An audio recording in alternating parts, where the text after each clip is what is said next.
తిరుపతి గంగమ్మ అంటే తెలియని వారంటూ ఉండరు.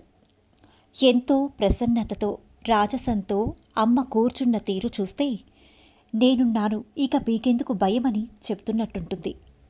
ఇప్పుడు గంగమ్మ తల్లి గురించి కొన్ని విషయాలు చూద్దాం. తాతాచార్యుల వారు వెంకటేశ్వర స్వామి వారికి పరమ భక్తులు.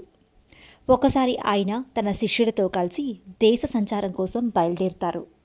వ్యాధులు ప్రబలుతున్న నేపథ్యంలో కడప గ్రామంలోని ప్రజలందరూ ఒక్కొక్కరిగా చనిపోతూ ఉంటారు. అది చూసిన గ్రామస్తులు భయపడి అమ్మవారిని వేడుకుంటారు. ఈ అంటువ్యాధులు కనుక తగ్గించినట్లయితే ప్రతి సంవత్సరం నీకు నరబలి ఇస్తామమ్మా అని అమ్మవారికి మొక్కుకుంటారు. అప్పట్నుంచి అమ్మవారు అంటువ్యాధులను తగ్గిస్తారు. అదే మాటగా ప్రతి సంవత్సరం నరబలి ఇస్తూ ఉంటారు. ఈసారి అమ్మవారికి ఎవరిని నరబలి ఇవ్వాలా అని ఆలోచిస్తున్న సమయంలో సరిగ్గా తాతాచార్యుల వారు తన శిష్యులతో కడప గ్రామానికి చేరుకుంటారు. గ్రామస్తులు తాతాచార్యులకి జరిగిన విషయమంతా వివరిస్తారు. ఎంతో భక్తి తత్పరులైన తాతాచార్యుల వారు ఎవరో ఎందుకు నేనే బలిగా మారుతానని చెప్పడంతో గ్రామస్తులు ఆశ్చర్యానికి లోనవుతారు మరియు ఊపిరి పీల్చుకుంటారు. ఇక ఆ రోజు రానే వచ్చింది. ఒకవైపు శిష్యుల బాధ, మరోవైపు గ్రామస్తులకు ఏం జరగనుందోనని ఆసక్తి. ఆఖరికి గంగమ్మ ఒకరి ఒంటిపైకి వచ్చి నరబలి ఎక్కడా అని ప్రశ్నిస్తుంది.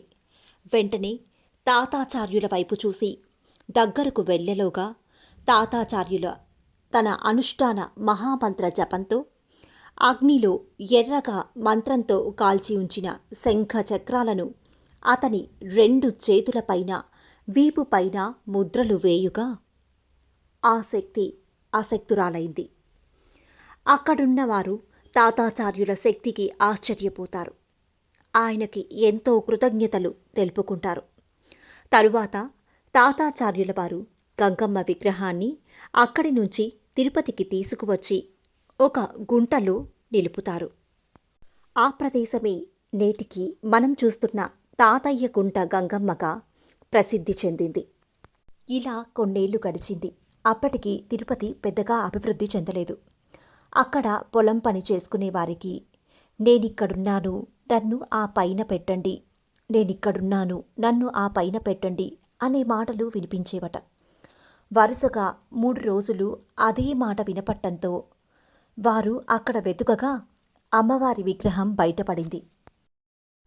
ఆ తరువాత కొద్ది కాలానికి అక్కడ అమ్మవారికి ఆలయం నిర్మించబడి ఇప్పటికీ అమ్మవారు ఆలయంలో పూజలందుకుంటూ ఉన్నారు. రాయలసీమను ప్రత్యేకించి గంగమ్మ తల్లి పుట్టినిల్లుగా చెప్తారు. ఇదిలా ఉండగా పూర్వం తిరుపతిని పాలెగాళ్లు పరిపాలించేవారు. అతి శక్తివంతుడైన ఒక పాలెగాడు గర్వంతో తన దుర్బుద్ధితో రాజ్యంలో ఎవరైతే అమ్మాయిలు అందంగా ఉంటారో వారిని అపహరించి బలాత్కరించేవారు. కొత్తగా పెళ్లైన వధువులు మొదటి రాత్రి తనతో గడపాలని షరతులు విధించేవాడు. అలా గ్రామస్తులు ఆ పాలెగాడి దురాశలతో ఎంతోమంది స్త్రీలు బలైపోయారు. ఆ జగన్మాత ఆ పాలెగాడి అంతు చూడాలని నిర్ణయించుకొని తిరుపతికి 2 కిలోమీటర్ల దూరంలోని అవిలాల గ్రామంలో కైగాలకులంలో గంగమ్మగా జన్మించింది. గంగమ్మ పెరిగి పెద్దదైంది. పెద్దయిన గంగమ్మపై పాలెగాడి కన్నుపడింది. ఆమెను బలాత్కరించపోతే అమ్మ తన విశ్వరూపాన్ని ప్రదర్శించింది. అప్పుడు పాలెగాడికి వచ్చింది పరాశక్తి రూపమేనని అర్థమైంది. దాంతో పాలెగాడు తప్పించుకొని పారిపోయి ఎక్కడో దాక్కున్నాడు. ఎలాగైనా అతనిని వెతికి పట్టుకోవడానికి గంగమ్మ వివిధ వేష రూపధారిణి అయి అతన్ని వెంటాడి వెతికి పట్టుకొని అతని తల నరికి చంపిందని కథాపురాణం. ఆడపిల్లలను బడిగొన్న ఆ దుష్టుణ్ణి సంహరించిన ఆ తల్లికి కృతజ్ఞతగా భక్తులు జాతర జరిపిస్తుంటారు. ప్రతి ఏడాది ఇటువంటి జాతర జరిపిస్తుంటే అటువంటి దుష్టులు ఎప్పటికీ భూమి మీద రాకూడదు అని వారి నమ్మిక. ద్వాపర యుగంలో శ్రీకృష్ణునితో పాటు జన్మించిన యోగమాయ నేటి కలికాలంలో గంగమ్మ తల్లిగా శ్రీనివాసుని చెల్లెలిగా అవతరించిందని పురాణాల కథ. అందుకే గంగమ్మ జాతర సమయంలో శ్రీనివాసుడి నుంచి గంగమ్మకు సారె వస్తుంటుంది. పాటింపుతో జాతర ప్రారంభమవుతుంది. ఆలయంలోని అమ్మవారి విశ్వరూప స్తూపానికి అభిషేకాదులు నిర్వహించి వడిపాలు కడతారు.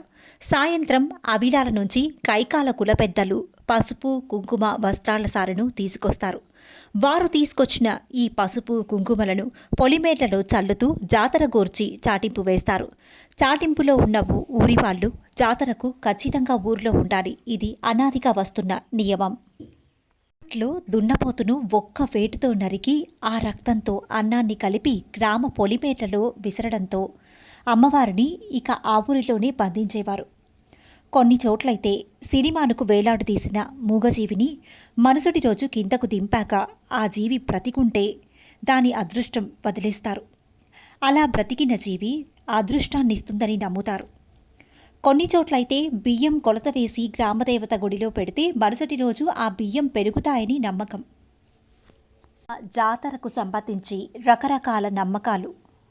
ఈరోజు మన ఊరు మనం ఏ అంటువ్యాధులు లేకుండా కడుపు నిండా ఆహారం తింటూ హాయిగా నిద్రపోతున్నామంటే అది ఆ ఊరి పొలిమేర్లలో ఎప్పుడూ కనురెప్ప వేయకుండా కాపు కాస్తున్న దేవతల వల్లే, మన గ్రామదేవతల వల్లే.